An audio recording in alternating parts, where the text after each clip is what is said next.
আমার প্রায় সময় জানাজা পড়তে গেলে মনে হয়, দেখবেন জানাজার নামাজেও মনে করেন 10:30 বাজে জানাজার টাইম দিছে, 10:30 জানাজা, 10:34 বাজে গেছে, 30-40 বাজে গেছে। কিছু মানুষের এই পরিমাণ অস্থিরতা। এই মিয়া, টাইম টেবিল ঠিক রাখো না, কইলা 10:30টায় জানাজা, 10টা মিনিট ওভার হয়ে গেছে, কতক্ষণ খাড় করায় রাখবা? মানে উনি ব্যস্ত, ওনার এই 10 মিনিট সময় নাই। আল্লাহর কসম বন্ধু, এই মানুষটাও এরকম ব্যস্তই ছিল। যে মানুষটার জানাজা হচ্ছে এখন, যার লাশ এখানে শোয়ানো, এই লোকটাও এমন ব্যস্তই ছিল। তার হাতেও একদিন সময় ছিল না। আজ গোটা পৃথিবী সব আগার জায়গায়, এই বেচারা শুধু নিস্তব্ধ। চোখের সামনের জলজ্জান্ত মানুষটা স্তব্ধ, আর হাত নড়ে না, পাও নড়ে না, আর চোখ নড়ে না, জিহ্বা নড়ে না। এজন্য দুনিয়ার এই ব্যস্ততার ভিতর দিয়ে আমরা যদি মনে করি যে আমি শুধুই দুনিয়া, ভালো মন্দ, লাভ লোকসান, চাওয়া পাওয়া, প্রাপ্তি অপ্রাপ্তি, মনের চাহিদা পূরণ, সবকিছু শুধু দুনিয়া ভাইয়া, বাবা তো আখিরাত কার জন্য? কবর কার জন্য? তাইলে নবীজি সাল্লাল্লাহু আলাইহি সাল্লাম কাকে তাইলে আখিরাত বুঝাইতে চাইছেন? আল্লাহর কোরআন এমন কোন সূরা নাই, কোরআন শরীফের 114টি সূরা, 114টি সূরার এমন কোন সূরা নাই, এমন কোন রুকু নাই কোরআনে যেখানে আখিরাতের কথা, পরকালের কথা আলোচনা নাই। এই পরিমাণ আল্লাহ তাআলা আখিরাত, আখিরাত, পরকাল, পুনরুত্থান, হাসরের মাঠ, এগুলো আল্লাহ তাআলা এতবার বলছেন, অস্বীকার করার, পাশ কাটার কোন সুযোগ নেই, কোন সুযোগ নেই। কোরআন শরীফে আছে সূরা মুলকের মধ্যে, জাহান্নামী যখন চিৎকার করবে, জাহান্নামের ফেরেশতারা তখন বলবে, আলাম ইয়াতিকুম নাদির, এই নাফরমান, তোমারে কি কেউ কোনোদিন জাহান্নামের ভয় দেখায় নাই? ক্বালু বালা, সে বলবে, হ্যাঁ, কদ জাআনা নাদির, আমার কাছে বহু ভয় প্রদর্শনকারী বান্দা এসেছিল। কত ইমাম, কত খতিব, কত আলেম, কত ওয়াইজ, কত বক্তা, কত পীর, কত মাশায়েখ, কত আউলিয়া, কত বুজুর্গ চোখের পানি ফেলে ফেলে বারবার বারবার আমার এই জাহান্নামের কথা বলছিল, কিন্তু ফাকাদ্দাবনা, আমি মিথ্যা মনে করেছি। অকুলনা মা নাযালাল্লাহু মিন শাই, আমি আরো বলছি এগুলো আল্লাহ বলে নাই, তোমরা মোল্লারা, মুন্সিরা তোমরা বানায়া বানায়া বলো। হ্যাঁ, অনেক বেত্তমিজ লোক আছে, ও এত না, হুজুররা যত কয় এত না, না ওরা জানে, ওরা আগেও একবার ফিরে খাইয়া আইছে, ওরা একবার ঘুরে আইছে হাসরের মাঠ, ওরা জানে যত কয় এত না। ও কইতে লাগলে সবাই কয়, বাড়াইয়ে কয়, মাইক ফাইলে কে না কয়। এই সমস্ত বিদ্রুপ আলেমদের কথাকে আপনি অবজ্ঞা করিলেন। আসলে তো আলেমদের কথা না, কথা যদি হুজুরের কথা হইতো তাইলে না হয় আপনি ফেলে দিতেন, কিন্তু জবানে না হুজুরের কথা, তো সরাসরি আল্লাহর কথা, তো রাসূলুল্লাহর, আল্লাহর, তো সে কথা প্রত্যাখ্যান করলেন কেন? আপনি আমার কথা, আমার ব্যক্তিগত যদি কথা হয় সেটা ফেলে দেন, কথা বোঝেন নাই। কিন্তু উলামায়ে কেরাম আপনাদেরকে নসিহতের মাধ্যমে নিজের ব্যক্তিগত হুজুরদের কথা বলে না, কথা বলেন না কেন? কার কথা বলে? আল্লাহর কথা বলে, রাসূলুল্লাহ সাল্লাল্লাহু আলাইহি সাল্লামের কথা বলে, তো সেটা বাদ দিলেন কেন? সেটা বাদ দিলেন। আমার ব্যক্তিগত কথা তো আপনাদের ধরতে বলি নাই, আমার ব্যক্তিগত কথা বলি, আপনারা দেখি গ্রহণ করেন কিনা বলেন।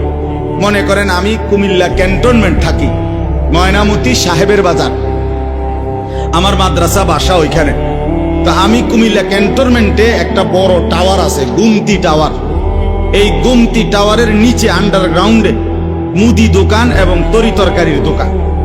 আমি প্রত্যেক দিন ওইখানে তরি তরকারি এবং মুদি যত মাল, এই যে পেঁয়াজ, রসুন, আদা, তেল, এগুলো এবং মাছ তরকারি, এগুলো ওই গুমতি টাওয়ার থেকেই সবসময় কিনি। আপনারাও সবাই নিয়ত করেন, ইনশাআল্লাহ এখন থেকে সবাই কুমিল্লা ক্যান্টনমেন্ট গুমতি টাওয়ার থেকেই তরকারি এবং চাল ডাল তেল কিনবেন, বলেন ইনশাআল্লাহ। কথা বলেন না তো, তা আপনি কি বলবেন? কি কি হুজুর আপনি পাগল হইলেন? আমি কিনতাম, আমার আমনের ক্যান্টারম্যান আমি কিনতাম যাবো, আমাকে দেশে কি মাস্টার গাড়ির অভাব পড়ছে নি? ঠিক কিনা বলেন না কেন? তাহলে এইটা না আমার ব্যক্তিগত কথা, কথাটা আমার বুঝছেন নি? এইটারে তো আপনারে মানতে কই নাই আমি তো বলি না আপনারে যে আপনি আমার লগে গিয়ে বাজার করেন। তাহলে আপনি যে বললেন হুজুর এরম কয়, হুজুরের সব কথা ধরলে চলন যাইতো না বর্তমান জমানায়। আপনারা তো আমার একটা কথাও ধরতে বলি নাই, আপনাকে বলছি আল্লাহর কথা না ধরতে। আপনাকে তো বলেছি ভাইয়া রাসূলুল্লাহ সাল্লাল্লাহু আলাইহি ওয়াসাল্লামের কথা ধরতেন। আল্লাহর কথা ফিরায় দেয় কেমনে? নবীর কথা ফিরায় দেয়। বলেন বাবা, মেহেরবানি করে এই জন্য বুঝতে শিখেন, বুঝতে শিখেন। তিনটা জিনিস আমাদের মধ্যে লাজেম থাকা চাই। এক হলো তাওহীদ, দুই হলো রিসালাত, তিন হলো আখিরাত। এই তিন জিনিস ভুলে গেলে মুসলমান হয় না। তাওহীদ ভুলে গেলে, অর্থাৎ লা ইলাহা ইল্লাল্লাহ, জীবনের সব ব্যাপারে সব বিষয়ে যা কিছু হচ্ছে, যা কিছু ঘটছে, আমার জীবনের এই সারা পৃথিবীর কায়নাতের সমস্ত নড়া চড়া প্রত্যেকটা বিন্দু বিসর্গ করছেন শুধুই একজন, তিনি আল্লাহ। তিনি কে?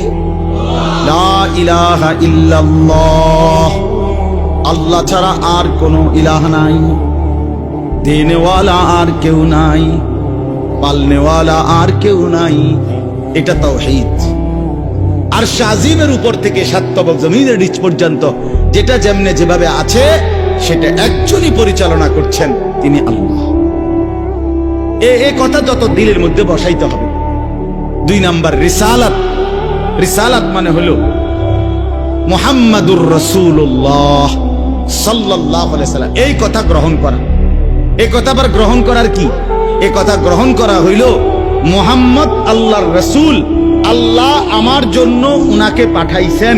অতএব আমার জীবনের হাসি কান্না আনন্দ বেদনা, রাত দিন, ঘর সংসার বাজার ব্যবসা, আয় রোজগার, স্ত্রী পুত্র পরিজন, কদম কদম বিন্দু বিন্দু নিঃশ্বাস নিঃশ্বাস আমি অনুসরণ করব একজনকে, তিনি মুহাম্মাদুর রাসূলুল্লাহ সাল্লাল্লাহু আলাইহি ওয়াসাল্লাম। এটারে বলে রিসালাত। এটাকেই বলে নবী সাল্লাল্লাহু আলাইহি সাল্লামকে চেনা, এটাকেই বলে নবী সাল্লাল্লাহু আলাইহি সাল্লামকে ভালোবাসা, এটাকেই বলে নবী সাল্লাল্লাহু আলাইহি সাল্লামকে অনুসরণ। আমার ভাইয়া, আল্লাহর দোয়াই আপনি আপনার জায়গাতেই থাকেন, আপনি আপনার তরিকাতেই থাকেন, আপনি আপনার পীরের কাছেই থাকেন, যে যেখানে আছেন থাকেন, কোনো অসুবিধা নাই। শুধু নিজেরে ধোঁকা দিয়েন না, ধোঁকা খাইয়েন না, কাউরে ধোঁকা দিয়েন না। আল্লাহ রাসূল বলছে আল মুমিনু লা ইয়াখদাউ ওয়া লা ইউখদাউ। খেয়াল করে শুনেন এই কথাটা। মুমিন, নবীজি বলছে, কোন ইমানদার কাউকে ধোঁকা দেয় না।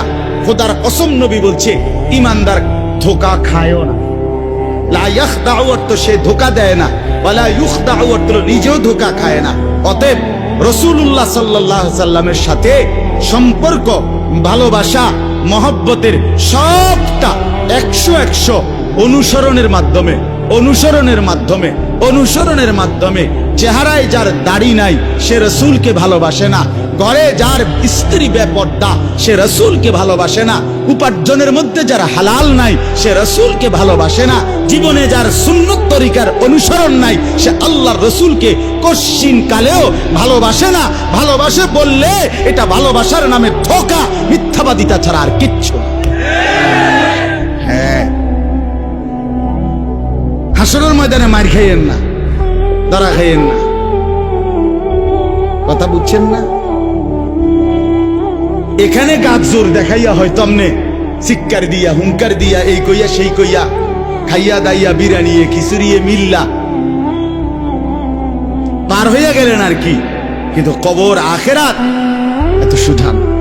আখেরাত হাসরের মাঠ মামুর বাড়ি না, হাসরের মাঠ নানার বাড়ি না, আমনের চাচার শ্বশুর বাড়ি না।